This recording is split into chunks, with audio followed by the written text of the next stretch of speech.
Hello my dear student, कैसे हैं।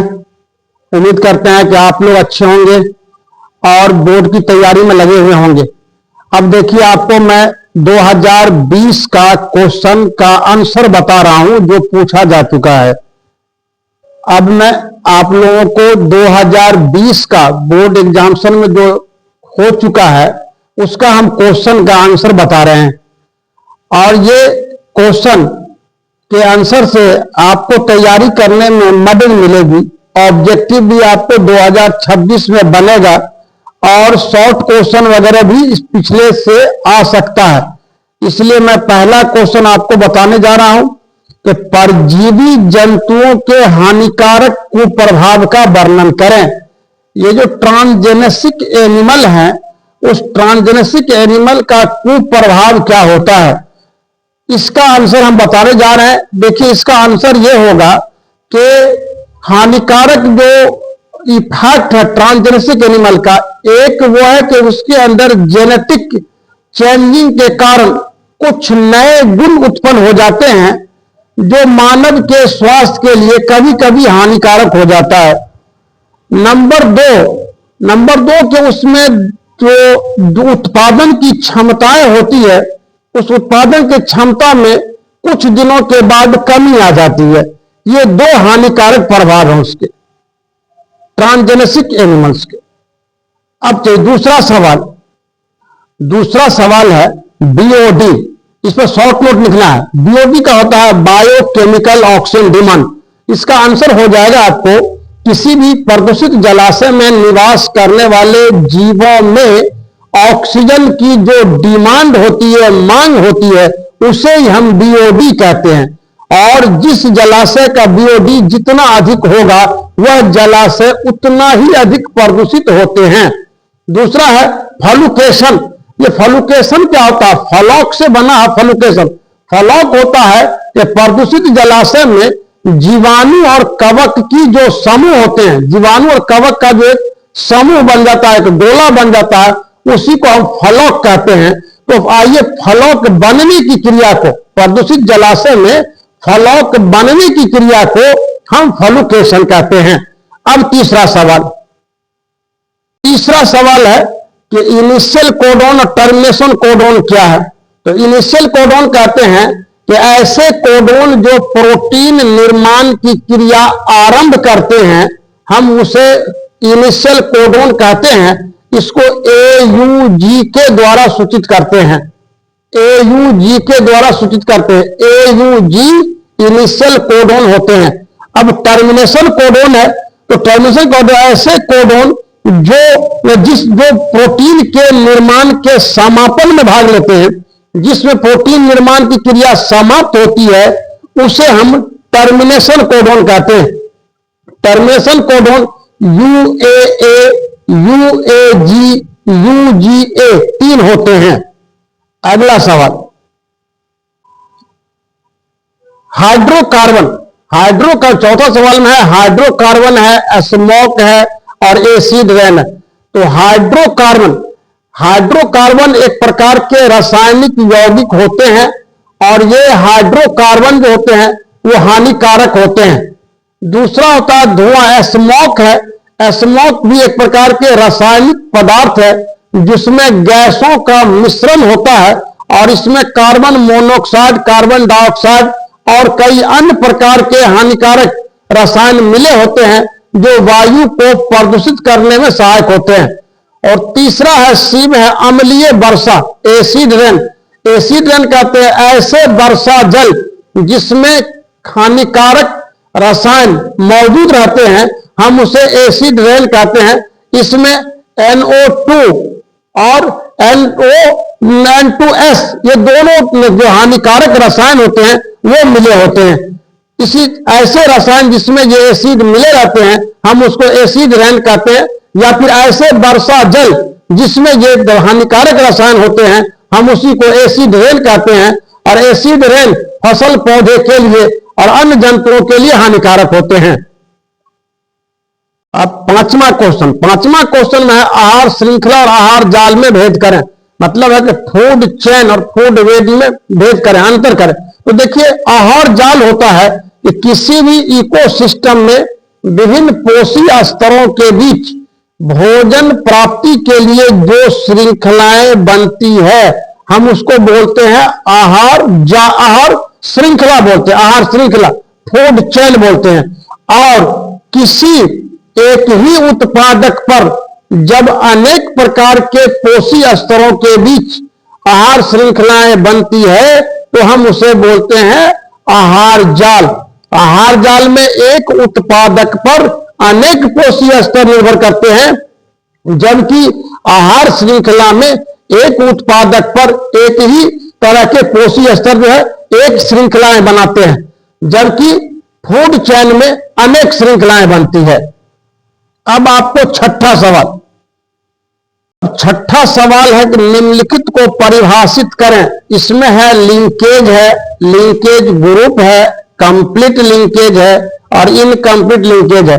तो पहले आपको हम बता रहे हैं लिंकेज के बारे में। लिंकेज पहली बात कि एक प्रकार के जो मेंडेलियन नियम के अपवाद है, लिंकेज मेंडल्स लॉ के एक अपवाद है। इसको हम परिभाषित करेंगे कि क्रोमोसोम पर मौजूद सभी जीन को स्थानांतरित होकर संतानों में या नए ऑफस्प्रिंग में पहुंचने की क्रिया को लिंकेज कहते हैं, लिंकेज। अब देखिए बी में है लिंकेज ग्रुप।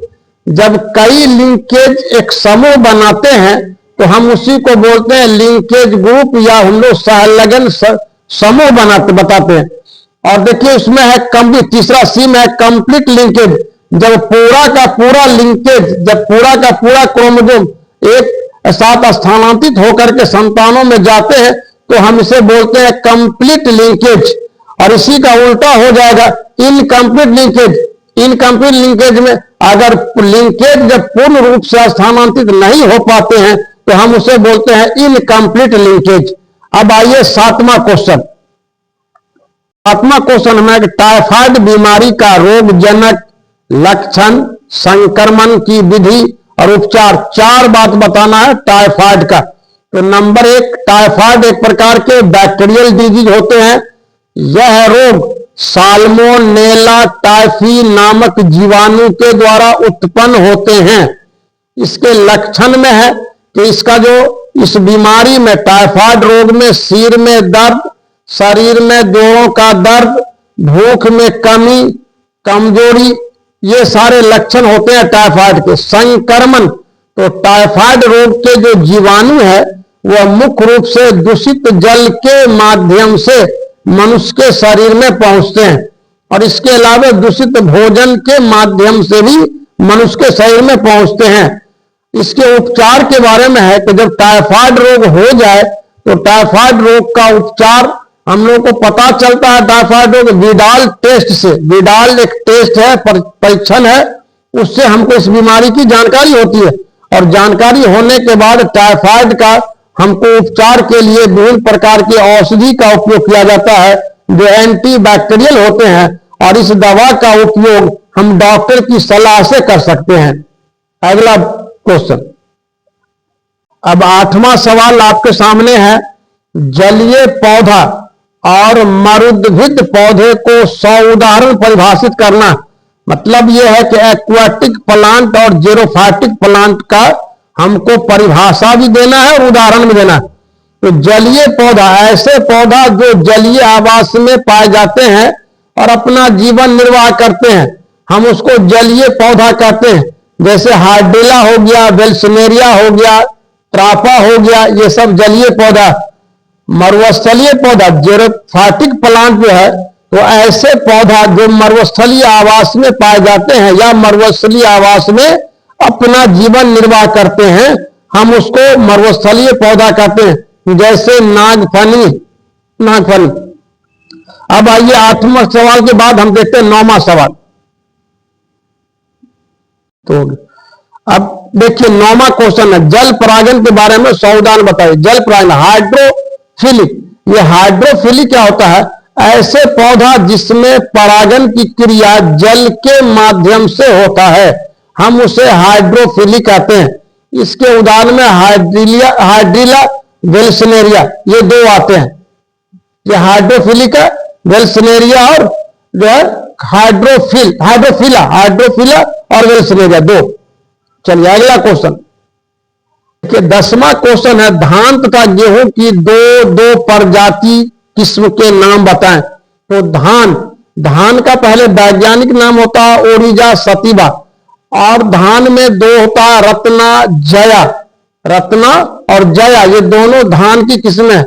गेहूं का वैज्ञानिक नाम होता है ट्रेटिकम एस्टिवम, और गेहूं की जो अच्छी प्रजातियां हैं किस्में हैं वो होता है सोनालिका और कल्याण सोना। अगला क्वेश्चन 11 का देखिए, 11वां सवाल है, लामार्क तथा डार्विन के सिद्धांत में अंतर करें। दोनों में डिफरेंस बताइए, जबकि दोनों ने जीवों के विकास के संबंध में अपने विचार व्यक्त किए हैं। तो लामार्क ने जीवों के विकास के संबंध में जो जानकारी दिया हम उसको लामार्कवाद कहते हैं या लामार्किज्म कहते हैं। लामार्क की मुख्य बातें हैं use and disuse of organ, अंगों का उपयोग और कम उपयोग या अउपयोग।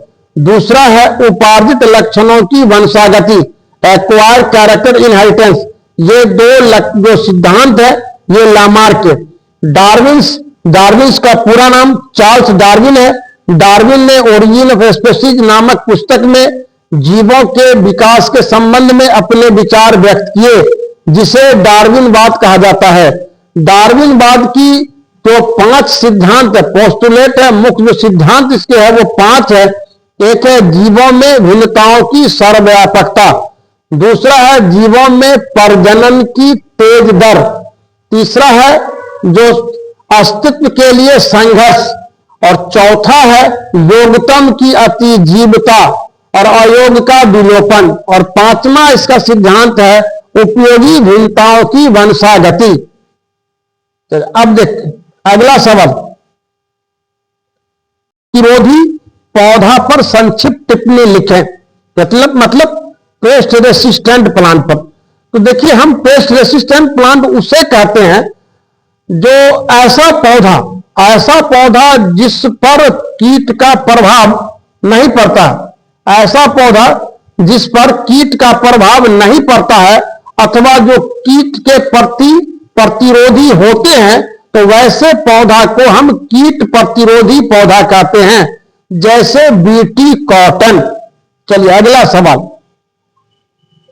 अब देखिए 13वां सवाल है कि पैलिंड्रोम और कॉलोनी फैक्टर दोनों को हमको जो टिप्पणी लिखना है। तो पैलिंड्रोम का सुनिए, पैलिंड्रोम कहते हैं डीएनए अणु में नाइट्रोजनस बेस के ऐसे समूह जिसे आगे या पीछे से पढ़ने पर एक जैसा पढ़ा जाए उसे हम डीएनए पैलिंड्रोम कहते हैं।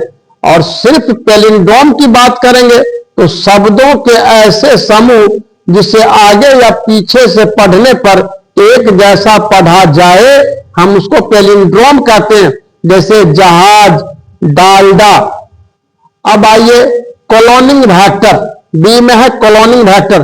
तो कह रहे कॉलोनिंग वेक्टर जो है वो जेनेटिक इंजीनियरिंग में या बायोटेक्नोलॉजी में एक माध्यम होता है, ऐसे माध्यम जिससे हम जीन को जोड़ते हैं, ऐसे माध्यम जिसमें हम जीन को जोड़ते हैं, और जीन को जोड़ने के बाद हम इस संरचना को, इस माध्यम को कॉलोनिंग वेक्टर कहते हैं। और ये वेक्टर के द्वारा बाहरी जीन को होस्ट सेल में प्रवेश कराया जाता है। तो कॉलोनिंग वेक्टर के रूप में हम मुख्य रूप से प्लाज्मिड पौधे में अगर करना होता है जीन का स्थानांतरण, तो हम उसके लिए मुख्य रूप से प्लाज्मिड का उपयोग करते हैं, और अन्य जंतुओं में है तो हम उसको बैक्टीरिया का उपयोग करते हैं। चलिए अगला सवाल 14 का सवाल है क्रोमोसोमल डिसऑर्डर किसे कहते हैं और इसके 3 विकार का नाम बताइए। तो देखिए इसका आंसर सुनिए ध्यान से कि क्रोमोसोम के, नॉर्मल क्रोमोसोम की संख्या में या संरचना में किसी प्रकार की गड़बड़ी उत्पन्न हो जाती है तो इस स्थिति को हम क्रोमोसोमल डिसऑर्डर कहते हैं। क्रोमोसोमल डिसऑर्डर में नंबर 1 देखिए डाउन सिंड्रोम, कैल्मी-फिल्टर सिंड्रोम और टर्नर सिंड्रोम, ये 3 इसके विकार हैं क्रोमोसोमल डिसऑर्डर के। है ना, डाउन सिंड्रोम, कैल्नी-फिल्टर सिंड्रोम और टर्नर सिंड्रोम। अब आइए अगला सवाल।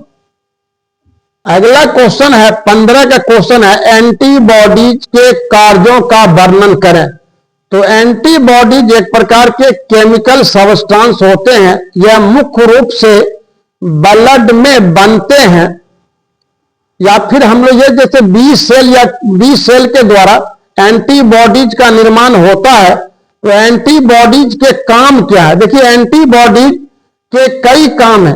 एंटीबॉडीज मुख्य रूप से हम लोगों को जो पैथोजेन होते हैं ब्लड में, उस पैथोजेन को नष्ट करने में सहायक होते हैं।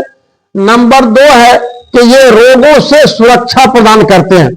तो पैथोजेन को नष्ट करना और हमारे शरीर को रोगों से सुरक्षा प्रदान करना और यह इम्यूनिटी को बनाए रखना, ये सारा काम एंटीबॉडीज के होते हैं। अब अगला सवाल, अगला सवाल 16 का है, एग्रोबैक्टीरियम पर हमको शॉर्ट नोट लिखना है ना। एग्रोबैक्टीरियम पर संक्षिप्त में एक टिप्पणी लिखिए, ये प्रश्न।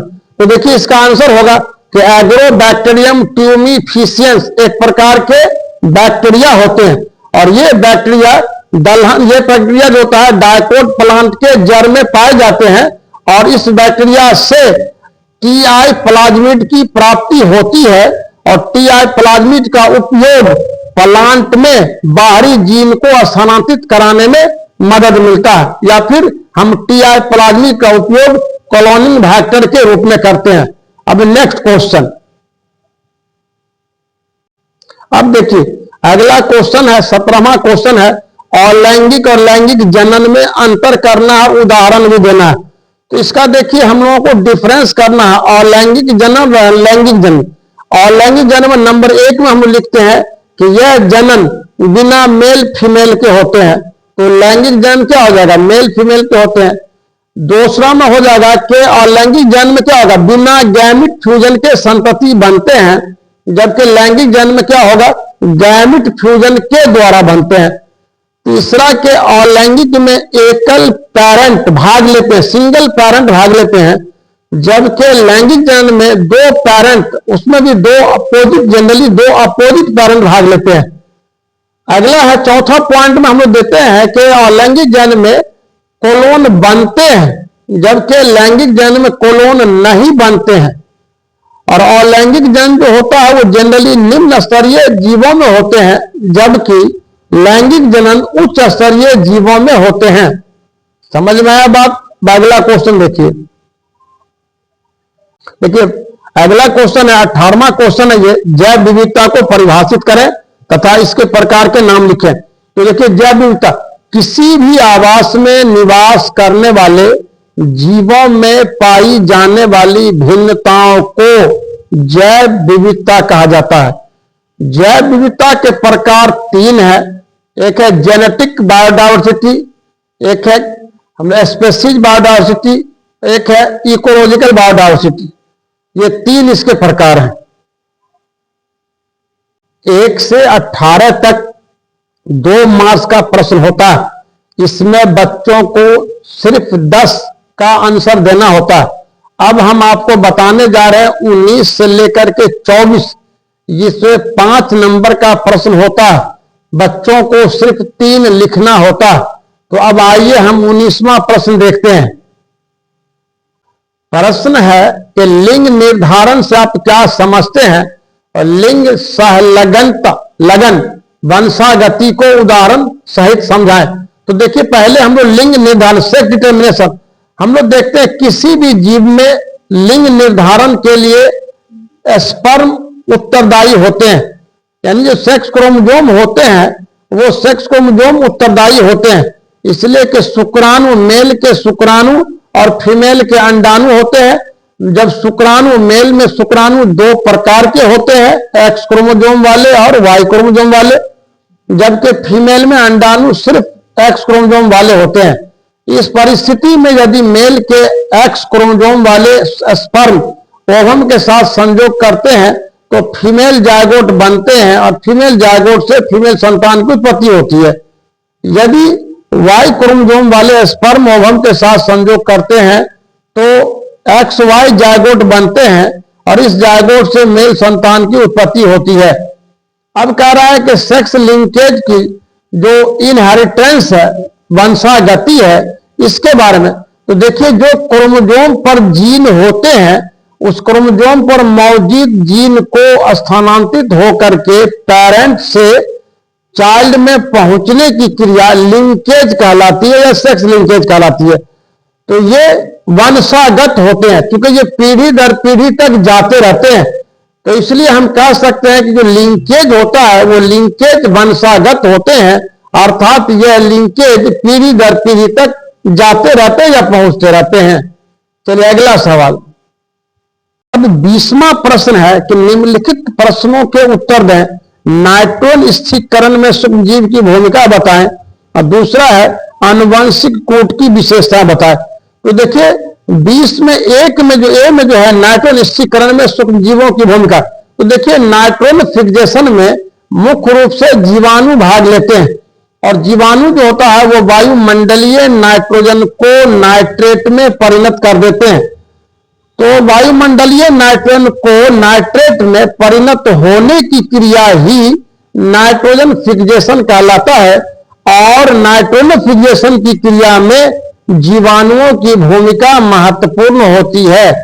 दूसरी बात है कि इसमें जेनेटिक जो कोड है, जेनेटिक कोड, उसकी कह रहे विशेषता। तो जेनेटिक कोड देखिए, जेनेटिक कोड क्या होता है कि आरएनए में प्रोटीन निर्माण की जो छिपी हुई सूचनाएं होती है, हम उसी को जेनेटिक कोड कहते हैं।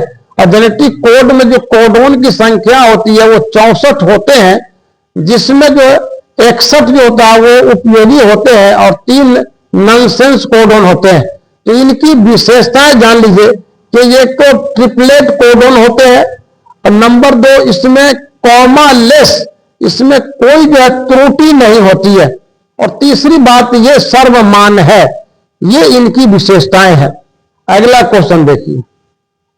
अब हमको देखना है अंतर, 21 में है अंतर स्पष्ट करें। एक है जीन चिकित्सा और दूसरा है आणविक निदान, और बी में है हम लोग को जेनेसिस और स्पर्मेटोजेनेसिस। तो आइए पहले हम लोग 21 का ए में देखते हैं, जीन थेरेपी और मोलेकुलर डायग्नोसिस।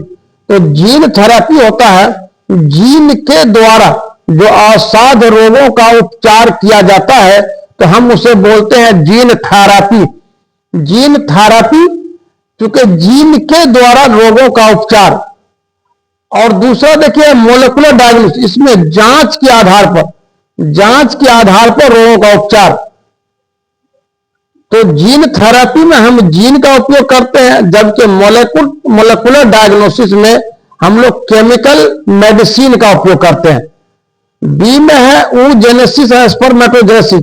तो देखिए ओवरी में oogonia से ओवम बनने की जो क्रिया होती है ओवरी में, फिर ध्यान से सुना जाए, ओवरी में oogonia से ओवम बनने की क्रिया को oogenesis कहते हैं, जबकि टेस्टिस में स्पर्मेटोगोनिया से स्पर्म बनने की क्रिया को स्पर्मेटोजेनेसिस कहा जाता है। क्लियर है ये बात। अब देखिए अगला सवाल। अब देखिए 22वां सवाल है कि निम्नलिखित में से किसी 2 का वर्णन करना है। 3 दिया हुआ है। ए में दिया हुआ है बायोरिमेडिएशन, दूसरा दिया हुआ है जेनेटिकली मॉडिफाइड ऑर्गेनिज्म, और तीसरा दिया हुआ मेंस्ट्रुएशन। तो आप देखिए बी का देखिए जेनेटिकली मॉडिफाइड ऑर्गेनिज्म, ऐसे जीव जिसमें बाहरी जीन को प्रवेश कराकर उसके गुणों में परिवर्तन किया जाता है, तो हम उसे बोलते हैं आनुवंशिक रूपांतरित जीव। जैसे इसमें हम लोग बीटी कॉटन होगा, रोजी काव हो जाएगा, कई आते हैं। और तीसरा जो है मासिक चक्र मेंस्ट्रुएशन साइकिल, इसमें है कि फीमेल में मैचुरेशन स्टेज आने पर जब यूट्रस के भीतरी परत जब टूटते हैं तो गंदा रक्त सही से बाहर निकलता है, उस क्रिया को हम मेंस्ट्रुएशन कहते हैं।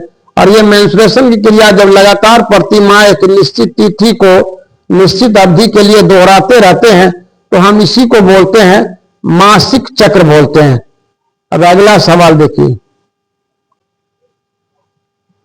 इसमें तैस्मा में जो है आपको फिगर बनाना होगा, नामांकित चित्र बनाना है। तो नामांकित चित्र में आपको बैक्टीरियोफेज का संरचना बनाना है। दूसरा बी में कह रहा है कि 8 केंद्रक आवृत्त जीवी भ्रूण का, मतलब इम्ब्रियो सैक का आपको संरचना बनाना है, जो 7 कोशिका और 8 केंद्रक वाली संरचना होती है। दूसरा चैप्टर में हम लोग इम्ब्रियो सैक का फॉर्मेशन बता चुके हैं, उसमें आप फिगर को देख लीजिएगा।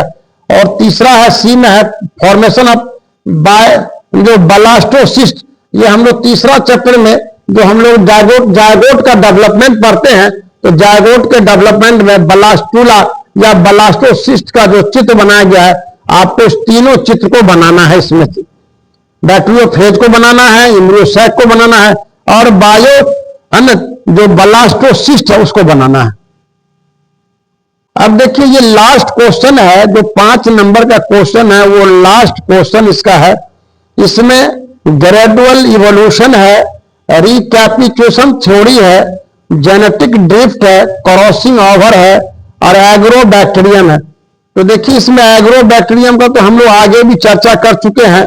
और ये जो ग्रेजुअल इवोल्यूशन है जो कार्मिक विकास है, तो हम लोग देखिए जीवों में जो स्टेप वाइज डेवलपमेंट होता है, चरणबद्ध जो विकास होता है, उस चरणबद्ध विकास को ही हम लोग ग्रेजुअल इवोल्यूशन कहते हैं। रिकैपिचुलेशन थ्योरी एक थ्योरी है, कुछ वैज्ञानिक का कहना था कि साहब जीवों की जो उत्पत्ति हुई है वो पुनरावृत्ति होती है, पुनर्जन्म क्या जो है उसका मानना है कि जीव जब खत्म हो जाता है तो फिर उसकी जो है उत्पत्ति होती है, जिसे वैज्ञानिकों ने रिकैपिचुलेशन थ्योरी कहा।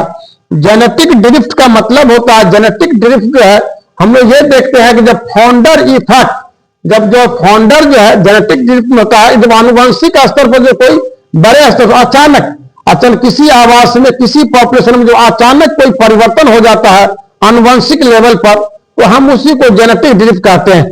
क्रॉसिंग ओवर है कि हम लोग क्रॉसिंग ओवर कहते हैं कि मियोसिस सेल डिवीजन के प्रोफेज फर्स्ट स्टेज के जो पेकाइटिन स्टेज होता है, वो पेकाइटिन स्टेज में जो मेल फीमेल गैमेट के क्रोमोसोम के बीच गुणों के जो आदान प्रदान होते हैं, हम उसी को क्रॉसिंग ओवर कहते हैं। एग्रोबैक्टीरियम चूंकि पहले ही बता चुके हैं इसमें हम कि एग्रोबैक्टीरियम ट्यूमिनिफिसेंस एक प्रकार के जीवाणु होते हैं। यह जीवाणु डायकोट प्लांट के रूट में पाए जाते हैं। इस जीवाणु से T1 प्लाज्मिड की प्राप्ति होती है, जिसका उपयोग कॉलोनी वेक्टर के रूप में किया जाता है। 2020 में जो पूछा गया है उसका आंसर हम बता रहे हैं आपको, और इसको आपको देखना है। कुछ क्वेश्चन रिपीट भी होते हैं, कुछ ऑब्जेक्टिव्स भी आते हैं, तो आपको इसको देखना आपके लिए फायदेमंद रहेगा। अगर आपको कोई डाउट हो तो आप कमेंट करके पूछ सकते हैं। इसी के साथ मैं आज की क्लास को समाप्त करते हैं। आप लोगों को मेरा वीडियो देखने के लिए बहुत बहुत धन्यवाद। अगर आपको ये वीडियो अच्छा लगता हो तो इसको आप शेयर भी करें, अपने साथियों को भी पहुंचाएं, है ना, और प्रॉब्लम हो तो कमेंट करके पूछें। Thank you.